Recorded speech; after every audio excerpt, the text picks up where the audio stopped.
kereta api Indonesia. Emang masih ada apinya, Mas, keretanya? Oh, kenapa kok namanya kereta api?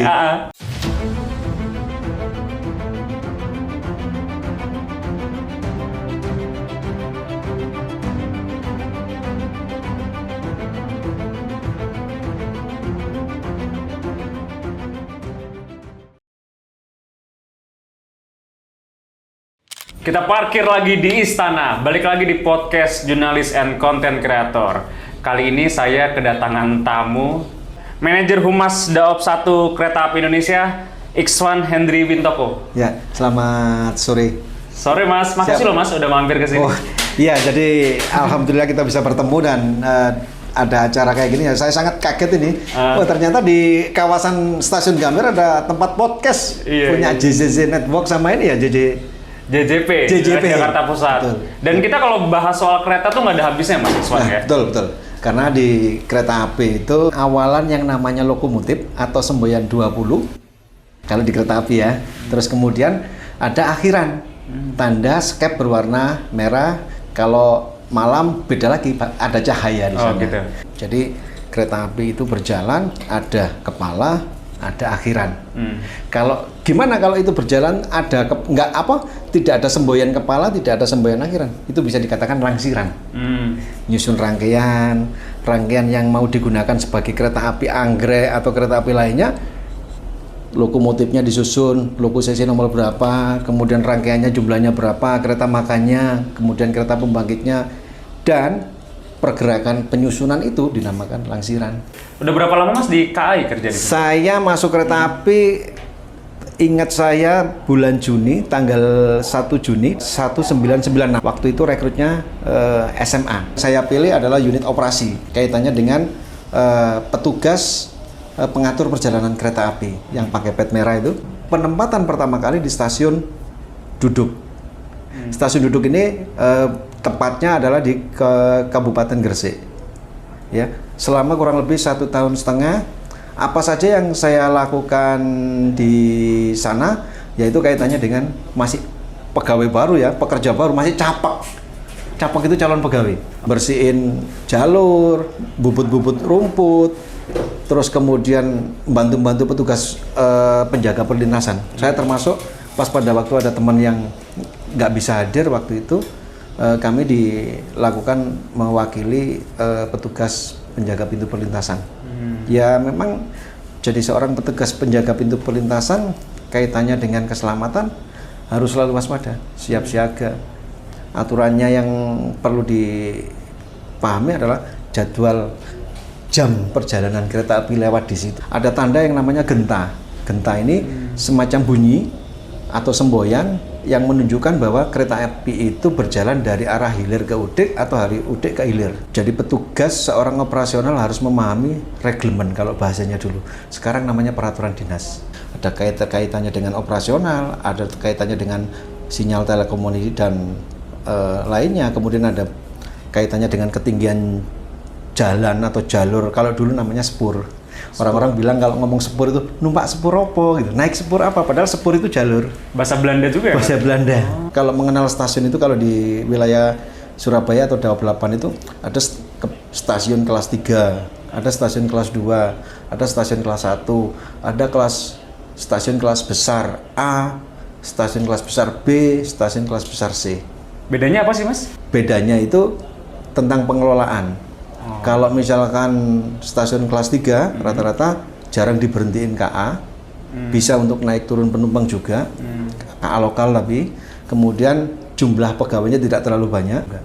Kadang kelihatannya stasiunnya kecil gitu ya, kayak di mana, di Kalimas, tempat kontainer. Tapi sana stasiun besar, kesibukannya tinggi, langsirannya banyak. Kemudian masing-masing stasiun memang punya grade. Daop 1 meliputi mana aja Mas Ikswan? Iya, kalau Daop 1 itu batas wilayah ya. Batas wilayah itu kalau sebelah timur itu sampai dengan Cikampek. Ya. Kemudian sampai dengan arah barat itu ada Sukabumi sampai ke Merak. Itu kurang lebih 100 9 stasiun. Kalau Daop 1 itu mempunyai berapa armada kereta api sih? Atau di bawah naungan apa tuh Mas armada kereta api yang ada di? Kalau armada kereta api itu yang khususnya kereta api jarak jauh ya Mas. Kereta api jarak jauh itu di bawah unit sarana. Namun untuk perawatannya, tapi untuk stok jumlah yang harus dioperasionalkan itu ada yang namanya unit operasi, ada yang namanya SO siap operasi, TSGO tidak siap guna operasi. TSO tidak siap operasi.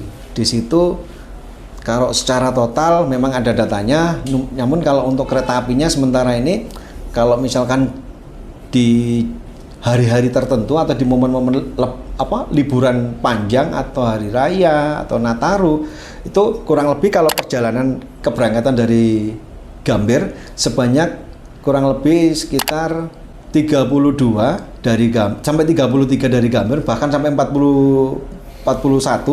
Kemudian di stasiun Pasar Senen itu di antara 31 sampai 33.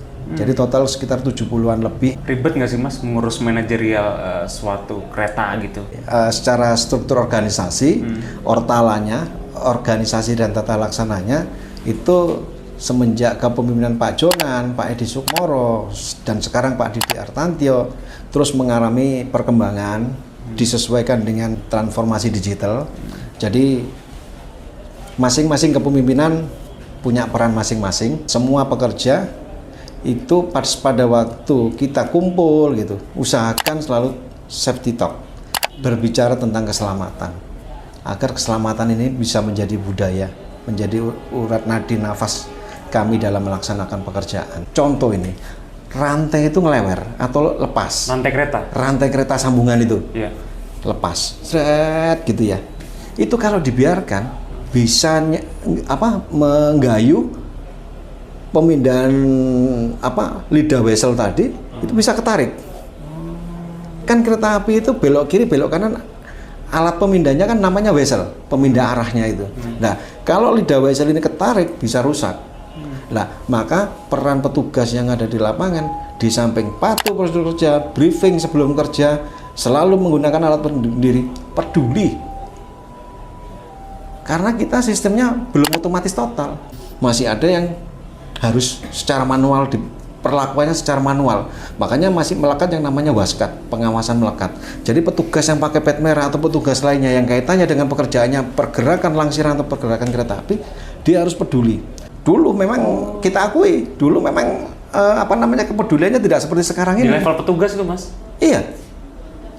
Semakin kesini, makin petugas, kepeduliannya semakin tinggi. Bahkan barang yang hilang di stasiun sama petugas, baik level yang petugas organik maupun yang kontrak, mereka sudah sama-sama peduli. Saling membangun kepedulian itu, dia melaporkan ke unit terkait nanti mengidentifikasi barang yang hilang apa, disaksikan berapa orang, supaya tidak ada miss. Nanti orang yang bersangkutan kita informasikan barang Anda tertinggal di sini. Nah, itu kan kecil, tapi nilai pelayanannya kan cukup tinggi. Berarti untuk menjadi seorang pegawai KAI syaratnya ketat juga dong Mas? Ya kalau perekrutan sama umumnya kan ada pentahapannya kesehatan awal, kemudian psikotes, kemudian wawancara dan kesehatan akhir dan pengetahuan umum sih. Ya tes potensi. Tapi yang operasional itu mungkin lebih ketat ya? Ada nilainya. Kalau yang kaitannya dengan masinis, kemudian PPKA itu A1 ibaratnya tertinggi. Iya, karena apa? Nggak boleh buta warna. Karena persinyalan kalau kelihatan hijau, kelihatannya ungu kan nggak boleh. Iya. Mungkin ada tes kejiwaan mental juga Mas ya? Iya itu tes, psikotes itu kan mengukur mereka dan nilainya itu nanti kan muncul di talent-talent mereka masing-masing. Oh ini ternyata kekuatannya seperti ini. Misalkan kayak membuat uji ini ya, yang menulis angka berjumlah itu kan selebar A3 itu dengan waktu sepersekian menit dia harus menyelesaikan grafik yang harus dilalui. Kalau dia makin menurun dia juga pengaruh, memang di situ ada benarnya. Saya kan dengar cerita Mas Iwan tuh kayaknya ya berat ya untuk bekerja di operasional kereta api. Ada yang sampai stres nggak Mas pegawai-pegawai? Kalau sampai stres itu mungkin masing-masing individu kita nggak bisa lihat ya, karena kaitannya dengan manajemen atau cara kita memanage perasaan, cara kita memanage pikiran, cara kita memanage keluarga. Jadi kalau kaitannya dengan stres, kami di PT Kereta Api tiap tahun ada yang namanya MCU. Apa itu? Medical check up. Kemudian ada ini tes potensi akademik juga. Jadi kalau misalkan masing-masing individu ini mengalami gangguan, misalkan masalah kesehatan, PT Kereta Api tidak tinggal diam. Pertama dia diobatkan, dirawat. Kemudian jika sudah tidak bisa produktif, mungkin masih ada kesempatan berobat, itu masih kurang lebih masa 1 tahun lagi. Tapi kalau memang sudah tidak, memang dianggap sudah tidak sangat produktif, dia ditawarin untuk atau diajukan untuk pensiun dini. Iya, karena perusahaan PT Kereta Api orientasinya pertama ke pelayanan pelanggan, ya. Kedua adalah ke pendapatan juga. Jadi kalau kedua unsur ini tidak dipenuhi, maka berjalannya perusahaan ini bisa saja terganggu. Karena apa? Ada SDM yang memang tidak produktif. Untuk menjadi seorang masinis itu pendidikannya berapa lama sih? Ya, kalau masinis itu sebelum menjadi masinis harus calon masinis dulu.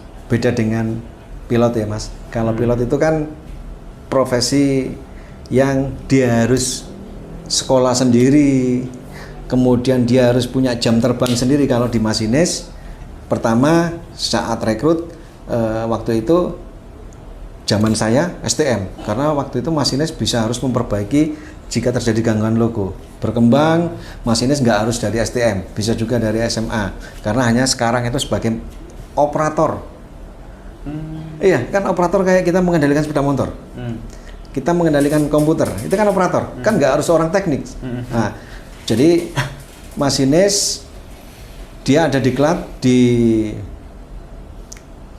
BPTP Bekasi, kemudian ada di mana nih, di Jogja. Mereka digodok di sana untuk menjadi calon masinis dulu.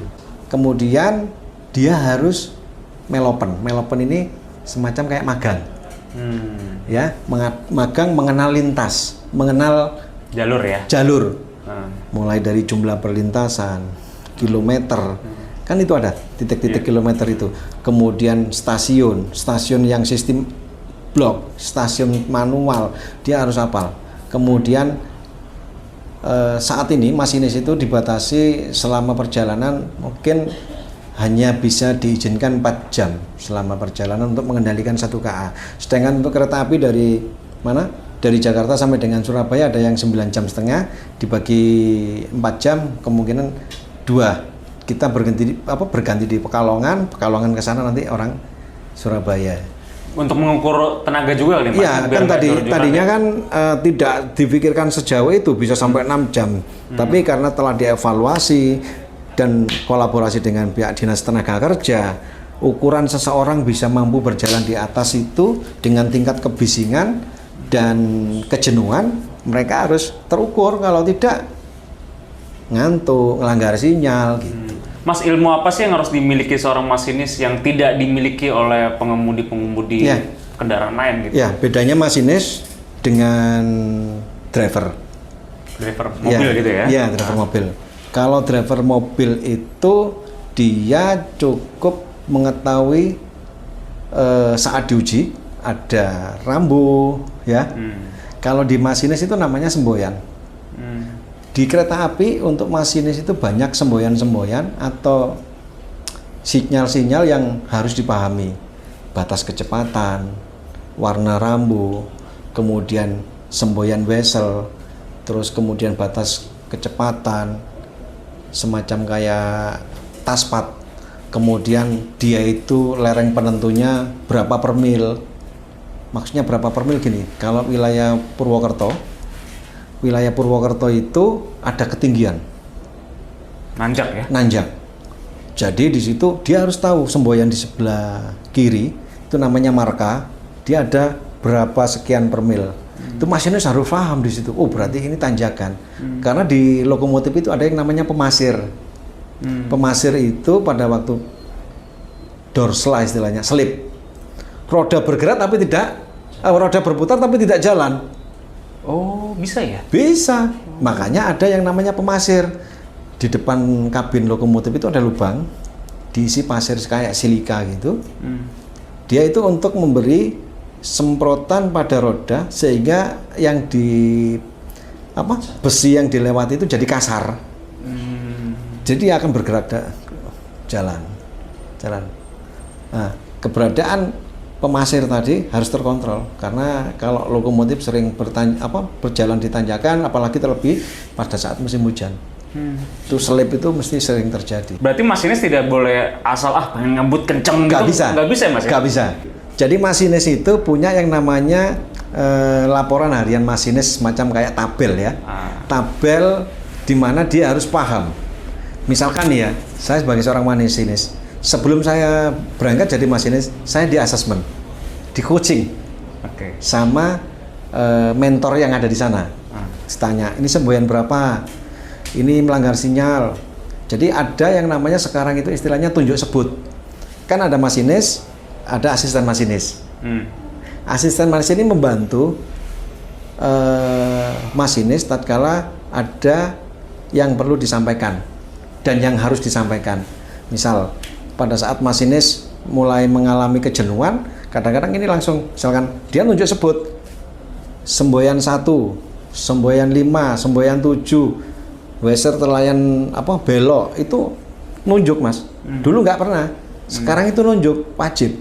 Jadi masinis ini pada saat dia dari stasiun awal sampai stasiun tujuan, dia ngikuti tabel yang dia miliki. Dan kalau dia melampaui kecepatan maksimal, ada warning dari pihak pusat pengendali. Kecepatan Anda melampaui yang ditentukan.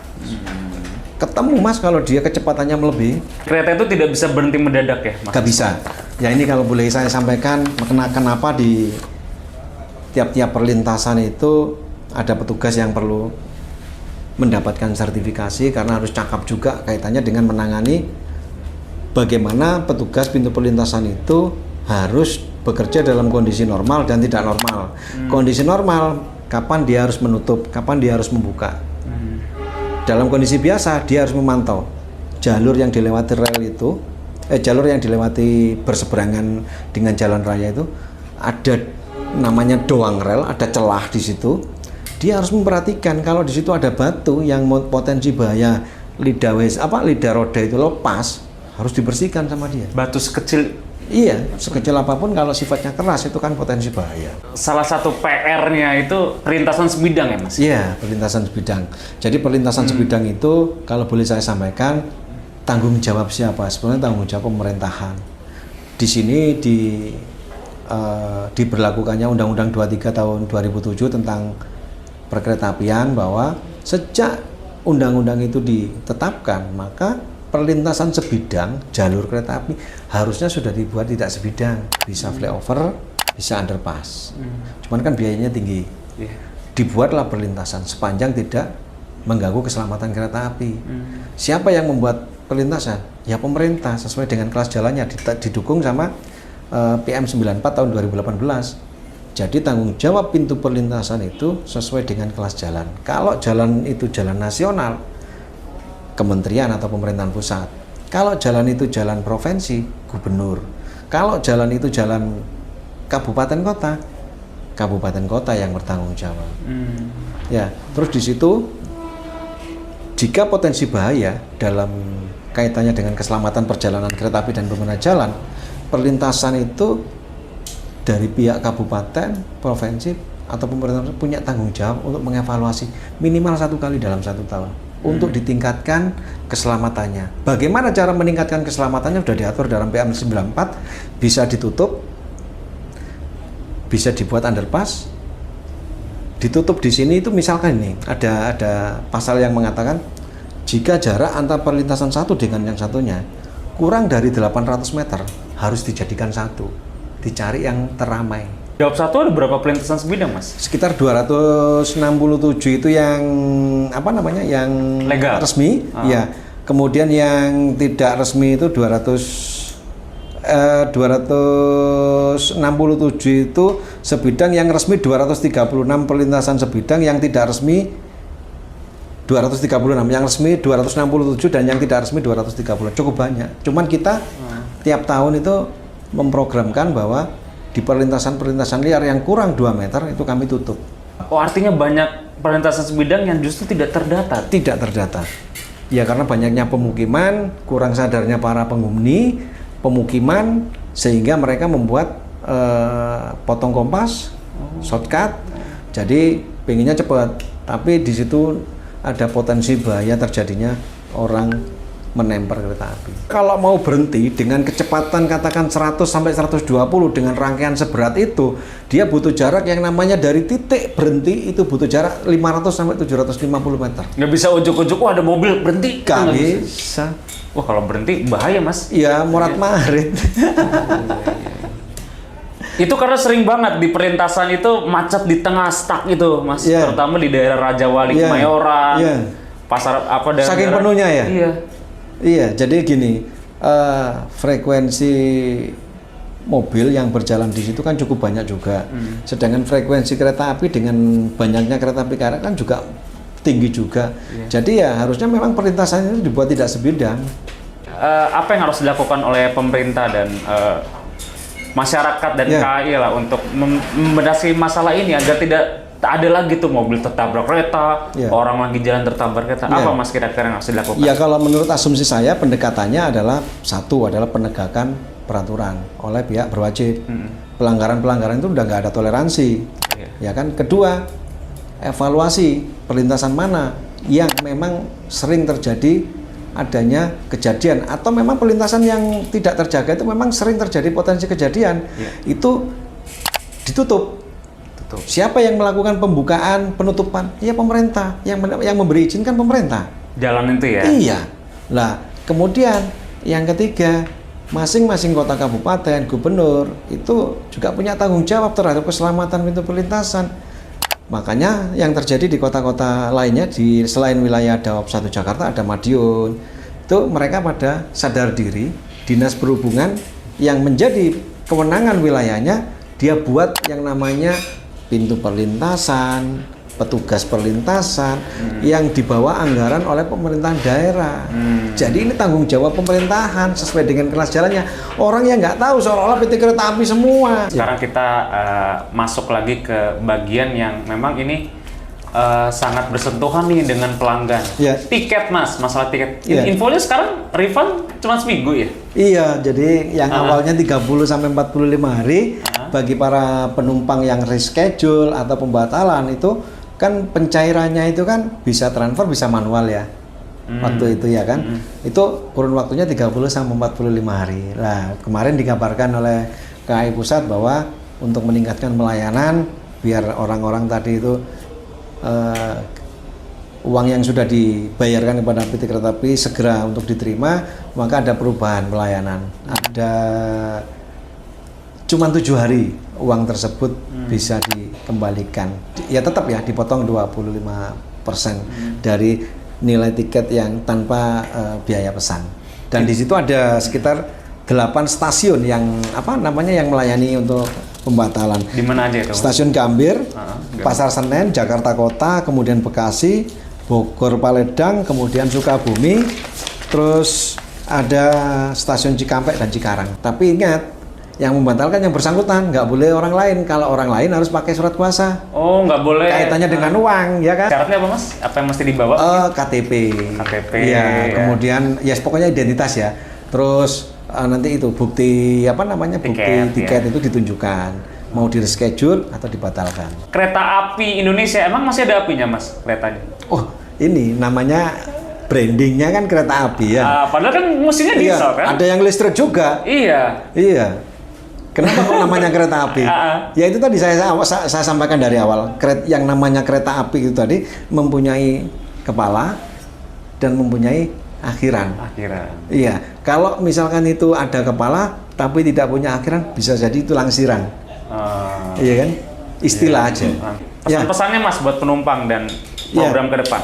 Jadi kami selalu akan melakukan inovasi terkait dengan pelayanan kaitannya dengan tiketing, jadwal keberangkatan kereta api, bisa menghubungi langsung customer service atau contact center 121, langsung pantau aplikasi kami Akses by KAI, kemudian ke web atau channel-channel resmi kereta api. Dan ingat, bagi para penumpang yang akan bepergian, batas bagasi yang diizinkan adalah 20 kg. Jika berlebih akan dikenakan cas.